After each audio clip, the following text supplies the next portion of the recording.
آج کی کلاس میں ہم حدیث نمبر 39 اور 40 پڑھیں گے. اس طرح ہماری 40 احادیث اور امام نبوی کی مکمل ہو جائے گی الحمدللہ.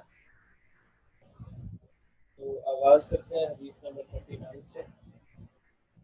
عن ابن عباس رضی اللہ عنہما ان رسول اللہ صلی اللہ علیہ وسلم قال ان اللہ تجاوز لی عن امتی الخطأ والنسیان وما استكرهوا علیہ. حدیث حسن رواہ ابن ماجہ والبیہقی وغیرہما. Ibn Abbas radiallahu anhu reported that the Messenger of Allah sallallahu alaihi wasallam said,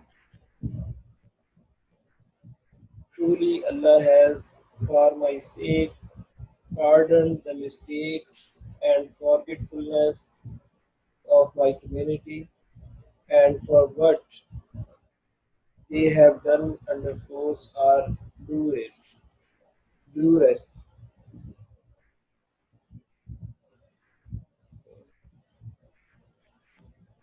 نبی علیہ السلام فرما رہے ہیں کہ truly Allah has for my sake pardoned the mistakes. تجاوز علی یعنی اللہ نے ان سے صرف نظر کر لیا ہے. pardoned معاف کر دیا ہے. تجاوز علی معاف کر دیا ہے. for me میرے لیے. ان امتی the mistakes and forgetfulness of my community اور میری امت کی جو خطا ہے یعنی ایسا کام جو غلطی کے طور پہ ہو جائے والنسیان بھول کے طور پر ہو جائے ومستقرہ علیہ ایسا کام جس پر کسی کو مجبور کیا گیا ہو وہ اللہ نے معاف کر دیا. یہ خصوصی نام ہے اس امت کے لیے جس کے بارے میں رسول اللہ صلی اللہ علیہ وسلم ہمیں بتا رہے ہیں. اللہ تعالیٰ نے میرے لیے میری امت کے ان کاموں کو معاف کر دیا ہے جو غلطی سے ہو جائیں, بھول سے ہو جائیں, یا جس کام پر انہیں مجبور کیا گیا. اور یہ حدیث امپورٹنٹ ہے اس لیے ہم اس کے کچھ حصے جو ہے وہ کمنٹری میں سے دیکھیں گے. بیک گراؤنڈ کے حوالے سے یہاں پر مختلف آیات کی ٹرانسلیشن دی گئی ہے. البتہ لیسنس پہ اگر ہم آئیں تو being excused یعنی معافی for what is done mistakenly or out of forgetfulness does not mean that there will be no consequent rulings. یہ جو ٹرم ہے being excused یعنی کسی کو معاف کر دیا جانا, اس کا مطلب یہ نہیں ہے کہ